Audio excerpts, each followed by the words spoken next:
and welcome to today's daily edition of NAC News. My name is Caroline Falvey and I will be your host for tonight. Tonight's segment will discuss the truth about the American Revolution. Here's Nikki with the nightly traffic report.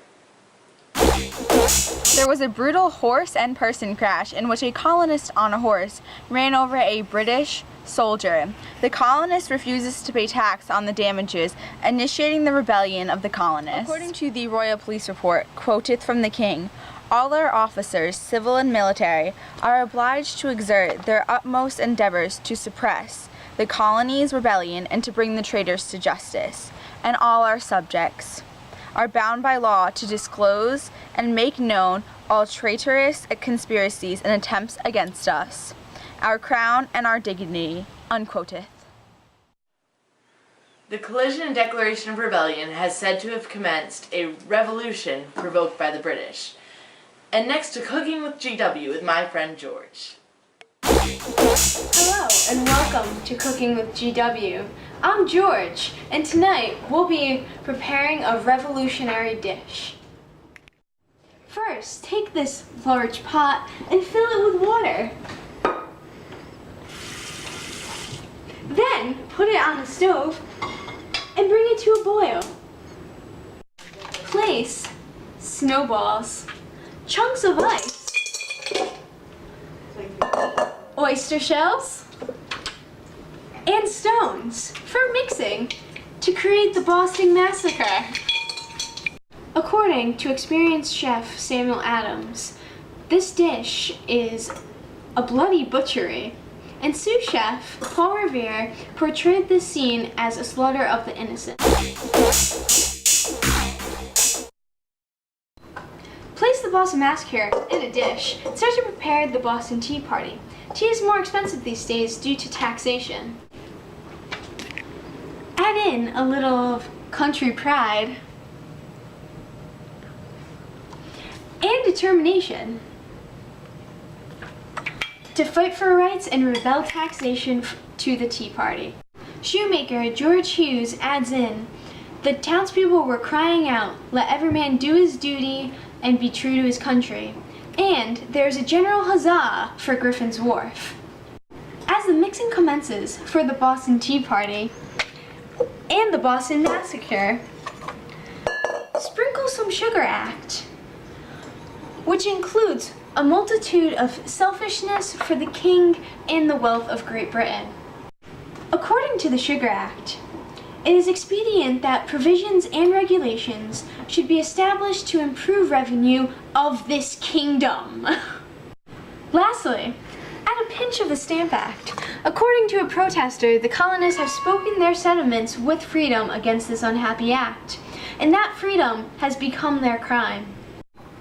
Once the Boston Massacre, Boston Tea Party, Sugar Act, and Stamp Act have all been prepared, mix all of these together. Then, add a tablespoon of the Proclamation Act, which prevents the colonists from expanding. A cup of Albany Conference, which triggers thoughts of a united nation for the colonists.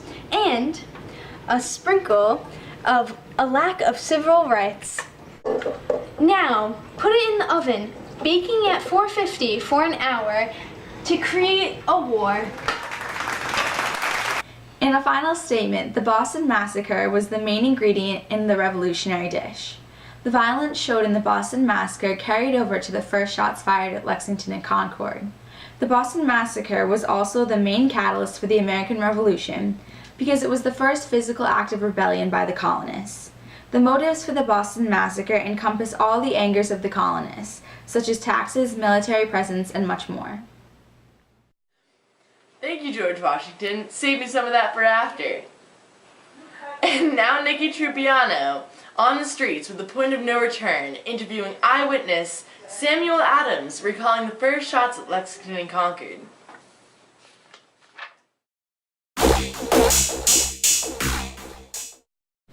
Now, welcoming to the stage, Mr. Samuel Adams. Welcome, Mr. Adams. Thank you. What was your reaction of the shots fired at Lexington and Concord? What a glorious morning this is. What do you mean by this, sir? For America, this is the point of no return that will grant us freedom.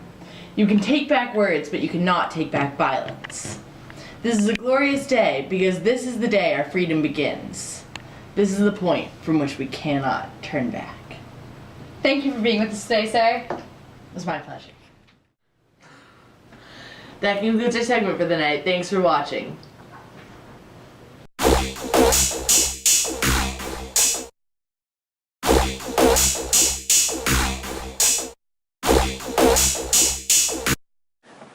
Hello, and welcome to today's daily edition of NAC News. My name is Carolyn Falvey, and I will be your host. Tonight's segment will reflect on the American Revolution. And now to a live broadcast of General George Washington addressing the armies of the United States on this day, November 3rd, 1783. The unparalleled perseverance of the armies of the U States through almost every possible suffering and discouragement for the space of 8 long years was little short of a standing miracle. Although it was a miracle for the colonists to be victorious over the British, it led to destruction and chaos for both countries, ultimately leading to the American Revolution's failure. Loyalists started violent raids in New York and New Jersey. Soldiers were involved in brutal, bloody quarrels within the colonies. Under the Articles of Confederation after the war, quote, "The taxes for paying that proportion shall be laid and levied by the authority and direction of the legislatures of the several states within time agreed upon by the United States in Congress assembled." Unquote. Without the power to tax, the new American government was in a financial crisis. Britain was in great debt after fighting the war, which caused taxes to increase. Trade plummeted because of the large drops in imports and exports, and the naval attacks on British ships captured thousands of their merchant ships. Also, tensions between Ireland and Britain mounted because Ireland opposed British rule and tried to follow in the footsteps of the colonists by rebelling. Another result of the Revolution was the destruction and murders in London because of the Gordon riots. A mob took over the city, attacking Catholic churches and homes of Catholics during the riots. And now to Nikki with the Democracy Weather Forecast. Weather patterns of democracy have changed drastically since the Puritan times. During the Puritan times, democracy was non-secular, with only white, land-owning males having the right to vote. Many Puritans were persecuted for their religion. They had no civil rights, such as a fair trial, as in with the case with Anne Hutchinson. She was assumed guilty before proven innocent at the court in Newton in 1637. Laws were meant to guide the righteous and punish the wicked. As we have seen recently, after the Revolution, democracy has only changed slightly. After the war, colonists had the right to vote and gained other rights because the truths. To be self-evident that all men created equal, that they are endowed by their Creator with certain undeniable rights, that among these are life, liberty, and the pursuit of happiness.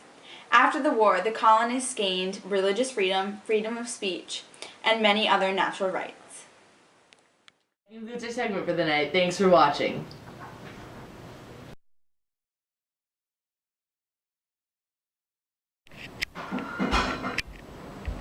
Yeah, make me look bad. How do I look? You look fantabulous. Welcome to today's day. Wait, hold on.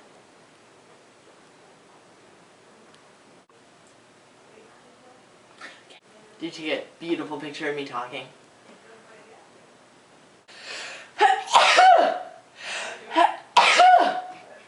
Thank you.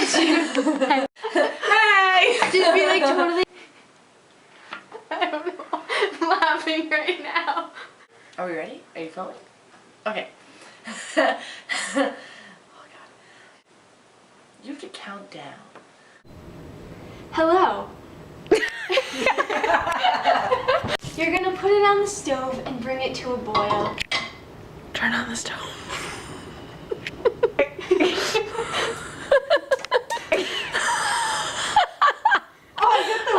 Sorry. And fill it with water.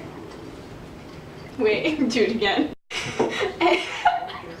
Don't laugh. You need to. Oh, it's going. First, take this large pot of water of this kingdom with freedom against this unhappy act, and that freedom has become their crime. Put it all together, put it in the oven. Not gonna do that. And let it bake for an hour. So it doesn't fit. The weather patterns of democracy have drastically changed since the Puritan times. Democracy was non-secular, only white landowning males having the right to vote were persecuted for their religion. They had no